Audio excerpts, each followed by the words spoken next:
बिस्मिल्लाहिर्रहमानिर्रहीम। देखिए, आज हम एक अहम फ़ैसला करके आए हैं और वो फ़ैसला हम आपको भी सुनाना चाहते हैं। हम शराकती जमहूरियत पर बिलीव करते हैं।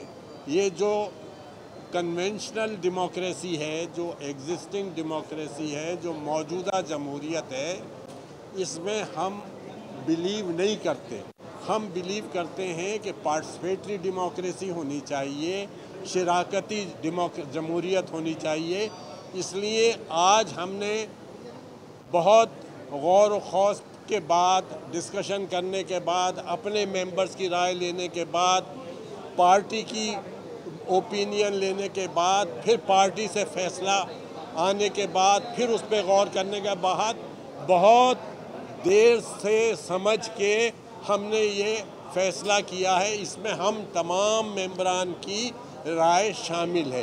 ये नहीं है कि किसी ने एक फ़ैसला कर दिया है। अब फ़ैसला हमने ये किया कि क्या हमारे पास ऑप्शंस हैं, हमारे पास क्या ऑप्शंस हैं। उन ऑप्शंस पे गौर किया गया और ये सोचा गया कि इनको अगर सपोर्ट करते हैं तो क्या होता है नतीजा, अपोज करते हैं तो क्या नतीजा होता है, एब्सटेन करते हैं तो क्या नतीजा होता है। ये तमाम चीज़ें हमने बहुत अच्छी तरह से डिस्कशन के बाद इस नतीजे पे पहुँचे कि फ़िलहाल हम कोई ऐसा फ़ैसला नहीं करना चाहते जो बिल्कुल ख़त्म कर दे हर चीज़ को। हम चाहते हैं कि देखते हैं क्या होता है आइंदा, क्या ये पार्टिसिपेटरी डेमोक्रेसी पे ये लोग भी अब यकीन रखेंगे या कोशिश करेंगे। इसलिए हमने यही फ़ैसला किया है कि फ़िलहाल ना हम इन्हें अपोज कर रहे हैं, ना इन्हें सपोर्ट कर रहे हैं। हम एब्सटेन करेंगे, हम बेताल्लुक़ रहेंगे इस तमाम मरहले से और देखते हैं कि आगे क्या होता है। ये हमारा फ़ैसला है, हम एब्सटेन कर रहे हैं। बिस्मिल्लाहिर्रहमानिर्रहीम। देखिए, मौजूदा हालात में हमारे सरदार अहमद साहब ने का ऐलान किया है, वो मुत्तफ़क़ा फ़ैसला है तमाम हक़ परस्त अरकान असम्बली का। हमने ये देखा कि जो कुछ हमारे साथ अदालतों में हो रहा है, जो कुछ हमारे मुंतखब नुमाइंदों के साथ हो रहा है, ना में बल्दियाती इख्तियारात मिल रहे हैं और हमारे अरकान असम्बली जो हैं वो ऐसे उठा के ले जाते हैं जैसे चील जो है बच्चे को उठा के ले जाती है।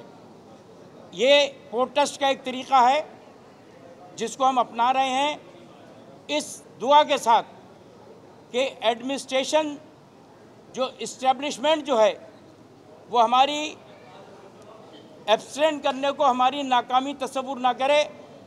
हम ये नहीं चाहते हैं कि गली गली फसाद हो, हम ये नहीं चाहते हैं कि हमारे दोस्तों की लाशें रोज़ रोडों पर मिलें। तो लिहाजा हमारे सब्र को अब आप कायम रखवाएं, हमारे जो बेगुनाह लोग हैं उनको बरामद करवाएं। 133 लोग जो लापता हैं उनको बरामद किया जाए। जो 66 मावराए अदालत कत्ल किए गए हैं उनका कमीशन बनाया जाए और उस पर कार्रवाई की जाए। वसीम अख्तर भाई को बाइज्जत तौर पर ज़मानत पर रिहा किया जाए ताकि वो मेयर कराची का इंतखाब लड़ सकें। बहुत शुक्रिया। सरदार अहमद भाई ने पार्टी का मौक़िफ़ बड़ा वाज़ेह तौर पे आपके सामने पेश कर दिया है। बड़े दुख और अफसोस के साथ ये कहना पड़ता है कि सिंध असेंबली जमहूरियत को परवान चढ़ाने के लिए, जमहूरियत को बरकरार रखने के लिए एक मुक़द्दस अवाम की आवाज़ का एक ऐवान है। लेकिन माजी में 8 साल कायम अली शाह साहब को बिला मुकाबला मुंतखब करने के बाद 8 साल के जो सम्राट सिंध के शहरी इलाकों को मिले और मजमूई तौर पर पूरे सिंध को मिले, वो इंतहाई मायूस कुन और तबाह कुन है।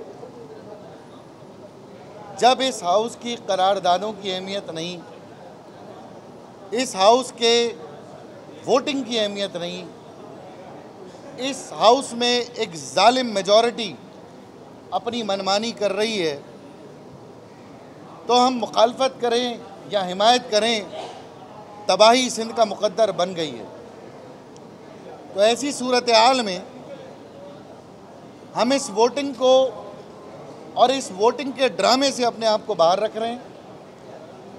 हम इस वोटिंग के ड्रामे से एहतजाजन मुत्तहदा कौमी मूवमेंट सिंध की दूसरी बड़ी जमात की हैसियत से अपने आप को लाताल्लुक़ रख रही है, और ये लाताल्लुक़ी हमारे मैंडेट की तरफ से एहतजाज का ऐलान है। ये लाताल्लुक़ी सिंध में होने वाली तफरीक के ख़िलाफ़ एहतजाज का ऐलान है। हम एहतजाजन इस पूरे सिस्टम में जो कल ये वोटिंग होने वाली है, हम इससे लाताल्लुक़ रहेंगे। हमें चेहरे बदलने के बाद पॉलिसियों के बदलने की भी कोई उम्मीद नहीं है। जिस तरीके से सिंध के अंदर अमन व अमान की सूरत हाल पर सिंध हुकूमत एक ड्रामेबाजी कर रही है, वो ड्रामेबाजी जारी रहेगी। थर में हलाकतों के अंदर इजाफा मुसलसल होता रहेगा, बेरोज़गारी बढ़ती रहेगी, करप्शन और लूट मार का बाज़ार सरगर्म रहेगा। तो हम इस पूरे ड्रामे से अपने आप को बाहर रखते हुए वाज़े तौर पर एहतजाज का ऐलान करते हुए हमने ये फ़ैसला किया है। ये फ़ैसला सिंध के शहरी इलाकों से बराह रास्त मुंतखब होने के हमारे वोटरों की भी आवाज़ है और पूरे सिंध की भी आवाज़ है। तो मैं समझता हूँ कि बहुत सोच के समझ के हमने ये फ़ैसला किया। इजलास में आपसे कोई राब्ता हुआ है? मुराद अली शाह साहब यकीनन उनकी पार्टी का एक मैंडेट है, और जिस तरीके से कायम अली शाह साहब को सबकदोश किया है वो इंतहाई अफसोस की बात है। बड़े अफसोसनाक तरीके से वो गए हैं। होना तो ये चाहिए था कि वो ख़ुद पहल कर कर इस्तीफ़ा देते, वो ख़ुद पहल कर कर अपना कोई उज़र पेश करते। उनको बाहर निकाल कर उनके पीछे वज़ीर आला का ऐलान किया गया, फिर किस तरीके से उनसे इस्तीफ़ा लिया गया। बहरहाल ये पीपल्स पार्टी का अंदरूनी मामला है।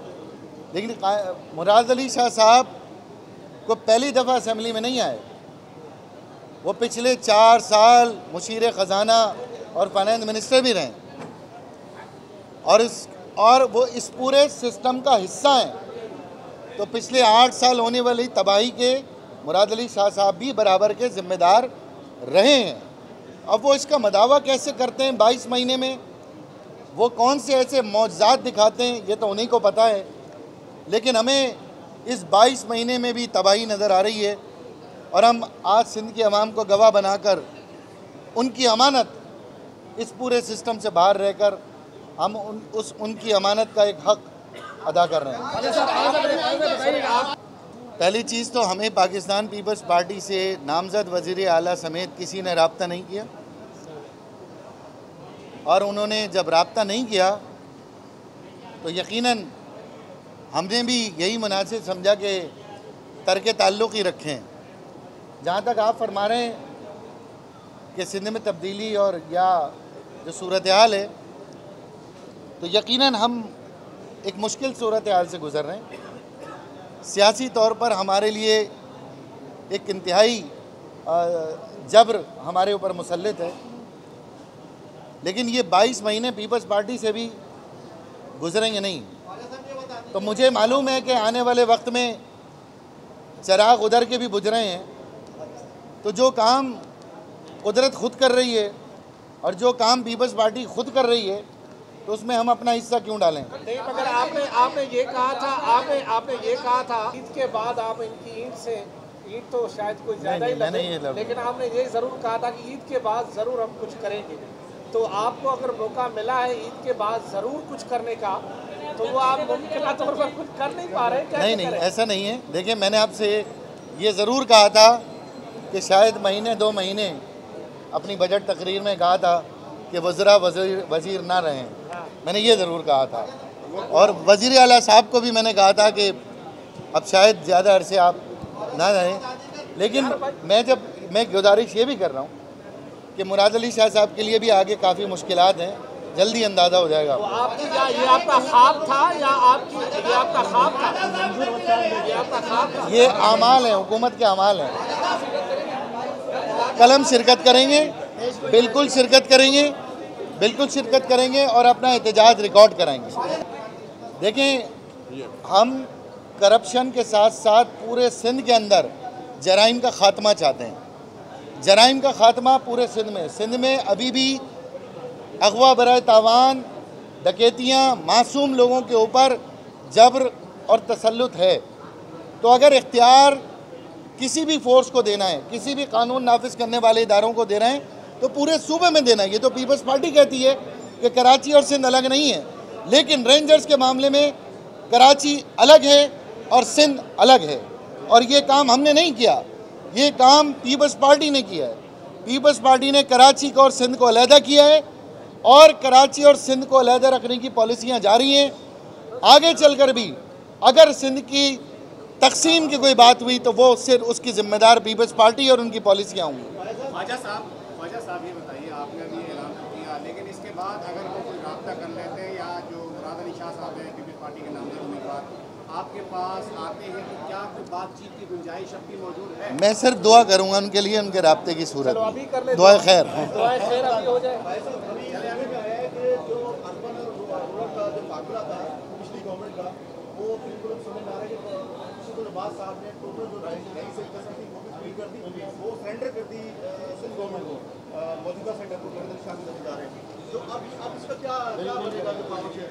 नहीं, देखें, अभी तो पॉलिसियाँ बन रही हैं। पॉलिसी अब इनका ये जो नया टेन्योर है, ये तो हम इसमें देखेंगे। हम अपना किरदार अदा करते रहेंगे, करप्शन को बेनकाब करते रहेंगे, जिस तरह आप फरमा रहे हैं। शहरी और देही के साथ जो ज्यादती हुई है, अब वो हमें कहने की ज़रूरत नहीं है, अब तो पूरी दुनिया कह रही है। देही को भी उजाड़ दिए और शहरों को भी उजाड़ दिया। डॉक्टर इशरत लिबार खान ने ईद पर उनसे पूछा गया था कि आपकी एमकेएम से दूरियां क्यों हैं, तो उन्होंने कहा था मैं एमकेएम से दूर नहीं, एमकेएम ने खुद मुझसे ला ताल्लुकी का कर दी है। तो आपने खुद ही उससे ला ताल्लुकी कर दी है एमकेएम ने, या उन्होंने आपसे ला ताल्लुकी कर दी? मेरा ख्याल है आज की गुफ्तगू को हम यहीं तक रखते हैं। कल पूछ लीजिएगा, गवर्नर साहब से फिर एक और अलहदा से इजलास कर लेंगे।